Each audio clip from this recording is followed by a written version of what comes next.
En las últimas décadas del siglo XVI y durante el XVII se observa en el arte y la literatura europeos el paso de la sencillez a la complicación, de la sobriedad al artificio y del equilibrio a la exageración. La admiración por el canon de belleza de la antigüedad se desplaza hacia los márgenes del sistema y los principios de originalidad y distorsión del arte clásico se continúan como rasgos sobresalientes. El dinamismo del sistema dado por el cambio de funciones de sus principios constructivos anunciaba la llegada de un nuevo período, el barroco. La etimología de la palabra barroco ha merecido a través del tiempo tratamientos diversos. A lo largo del siglo XVI se la estimó derivada de barroco, término de la lógica escolástica aplicado a rebuscados raciocinios y argumentos valorados como absurdos y ridículos por los humanistas del Renacimiento. Actualmente se considera que deriva de la voz portuguesa barroco, que designaba a una piedra preciosa de forma irregular que los navegantes extraían de un lugar en las costas indias denominado Baroquia. Con este sentido de irregular e imperfecto pasa en el siglo XVIII al lenguaje de arte y de la arquitectura para designar motivos de mal gusto, bizarros, extravagantes. En el siglo XIX comienza a aplicarse en historia literaria para designar a la producción posrenacentista. Tenía un matiz peyorativo, ya que se consideraba al período barroco como una fase de decadencia y disolución de la estética del Renacimiento. Recién en las primeras décadas del siglo XX, en varios países europeos, aparecen estudios de la literatura barroca que la revalorizan y consideran como un arte con una estética propia. Desde entonces, los estudios sobre el barroco, como un periodo de originalidad y fecundidad estética, se han multiplicado, aunque perdura la acepción del término para designar estilos recargados y extravagantes. En esta revalorización del arte barroco, la publicación en 1915 de Principios Fundamentales de la Historia del Arte de Böcklin representa todo un hito. Esta obra propone 5 categorías antitéticas para definir la evolución del estilo clásico renacentista al nuevo estilo. Estas categorías son: el paso de lo lineal a lo pictórico, el paso de la visión de superficie a la visión de profundidad, el paso de la forma cerrada a la forma abierta, el paso de la unidad a la multiplicidad, el paso de la claridad absoluta a la claridad relativa de los objetos. Estas categorías desempeñaron un papel relevante en la caracterización del concepto de barroco en el ámbito de las artes plásticas. Algunos críticos trataron de aplicarlas a la literatura, en tanto otros profundizaron sus alcances avanzando hacia la consideración de una época barroca que abarcaba a todas las manifestaciones de la actividad humana y era valorada por sus características particulares. Por su parte, en virtud de que en la interpretación de Böcklin subyacen principios absolutos e intemporales, o sea, equilibrio y desequilibrio, integración y dispersión, luz y sombra, se planteó una nueva perspectiva, la de saber si el barroco debe considerarse como una constante de la cultura y, sobre todo, de los estilos artísticos, o si por el contrario debe ser considerado como un fenómeno histórico situado y condicionado. En este video, cuando me refiero al barroco, lo hago con relación a esta segunda propuesta, sin que ello signifique desconocer la diversidad cronológica que se verifica en su introducción, difusión y desaparición en los distintos países europeos y en América. El barroco representa una transformación de los valores formales del Renacimiento. Sin embargo, el paso de un estilo a otro no se produjo de manera abrupta. Entre ambos surgió una forma intermedia que recibió el nombre de manierismo. A continuación, les presento una línea temporal donde se observarán el desarrollo de las literaturas europeas a lo largo de los siglos XVI y XVII.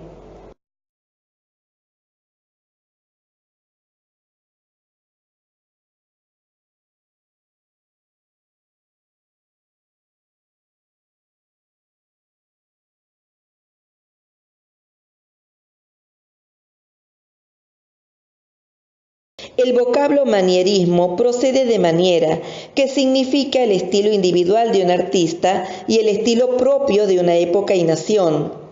En el siglo XVI, el término se aplicó a los artistas que imitaban la maniera de Miguel Ángel, repitiendo fórmulas usadas por el arte renacentista, a las que agregaban elementos de estilización elegante y artificiosa. El manierismo expresa la inseguridad y las tensiones de una nueva época. El artista rompe con la autoridad de los modelos clásicos para obedecer a una concepción nueva y propia de belleza que plasma en la obra según su manera personal.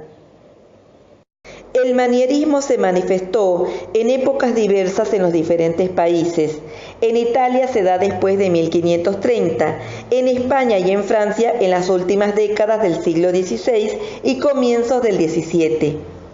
Es el siglo XVII el que corresponde al barroco por excelencia, aunque tampoco en este caso hay uniformidad total. En países como Francia, por ejemplo, el nuevo estilo es eclipsado por el clasicismo. En Inglaterra, la influencia del Renacimiento, especialmente en el teatro, se extiende durante el siglo XVII y decantará en el XVIII.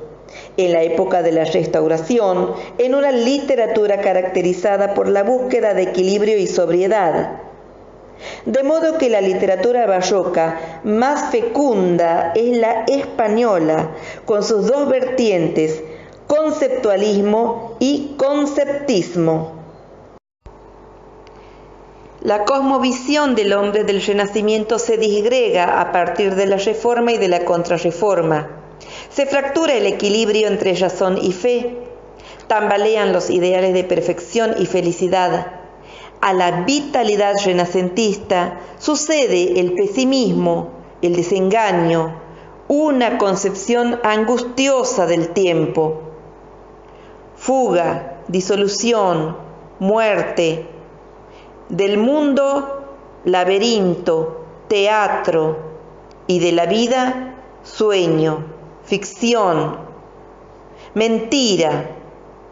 Se traducen en la producción artística y en la literatura barroca. Se plantea la lucha entre lo sagrado y lo profano, al mismo tiempo que se acentúa la preocupación por las cuestiones relacionadas con la vida religiosa.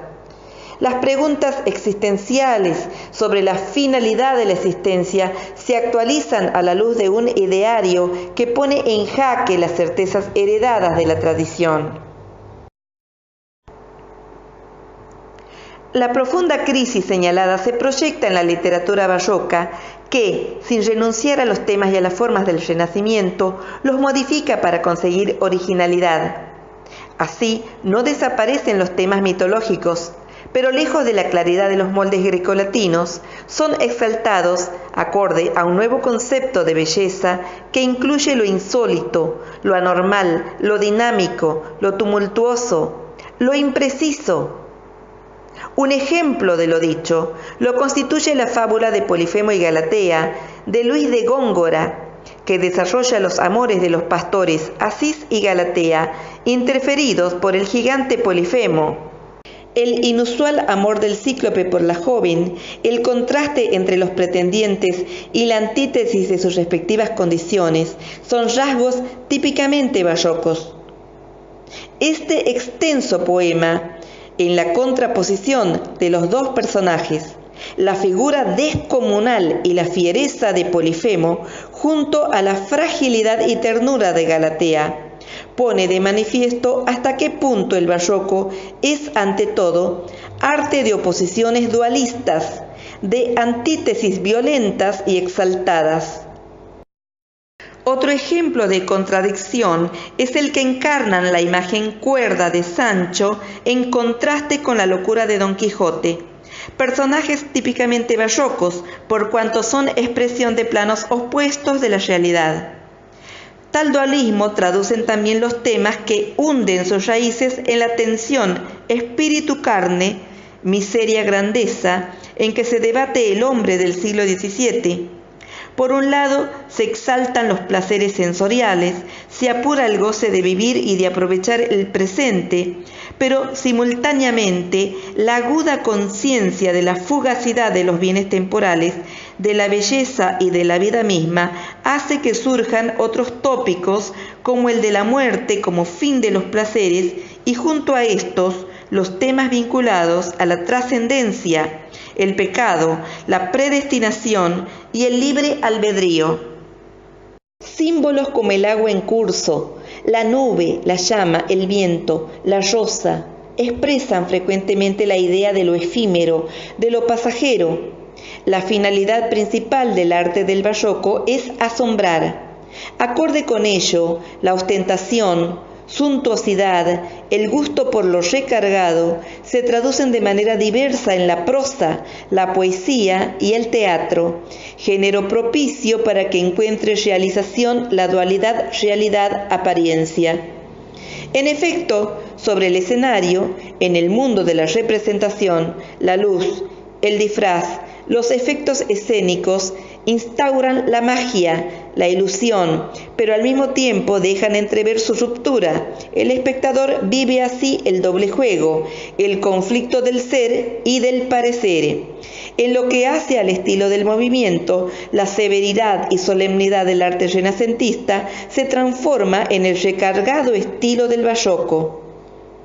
Más allá de la lógica y la razón, la poesía procura suscitar sorpresa, halagar los sentidos y agudizar la inteligencia mediante el empleo de ricas imágenes sensoriales, reiteraciones, paradojas, antítesis, hipérboles, hiperbatos. La metáfora se constituye en elemento fundamental de la poética y traduce las correspondencias remotas que el poeta descubre, aunque no resulten de fácil comprensión para el lector. Así, Góngora representa la caverna de Polifemo como un formidable de la tierra, bostezo, la mesa como cuadrado pino, el ave como cítara de plumas, las flechas como áspides volantes, el gallo como doméstico del sol, nuncio canoro. En cuanto a la prosa, los caracteres principales son la condensación expresiva, los juegos conceptuales, los juegos de palabras, los equívocos. En síntesis, frente a la imitación del modelo y la sobriedad renacentista, el barroco valora la libertad creadora del artista para complicar y distorsionar las formas. Además de los temas que hemos mencionado, el tema de la vida efímera, de la muerte como fin de los placeres, de la precariedad de la belleza, aparece el tema de la vida como teatro, lo cual se manifiesta en la estructura de las obras que muestran el teatro dentro del teatro, como en Hamlet, y la novela dentro de la novela, como en Don Quijote. En Hispanoamérica, el barroco se traduce en el abandono del género de las crónicas y en el surgimiento del estilo barroco que se prolongará hasta el siglo XVIII. El más alto ejemplo de su desarrollo lo constituye Sor Juana Inés de la Cruz. En su múltiple obra aborda temas de diversa índole y se advierten las huellas de autores españoles sobresalientes: Calderón en el teatro y Góngora en la lírica. Más allá de esas influencias, que la convierten en la más brillante heredera del barroco europeo, su obra revela el espíritu americano y una cruzada en pro de los derechos de la mujer por educarse en un mundo donde los privilegios del saber alcanzaban solo a los hombres. Por último, pertenece a este periodo el primer poeta cordobés Luis de Tejeda, representante de la influencia del barroco español en el Río de la Plata.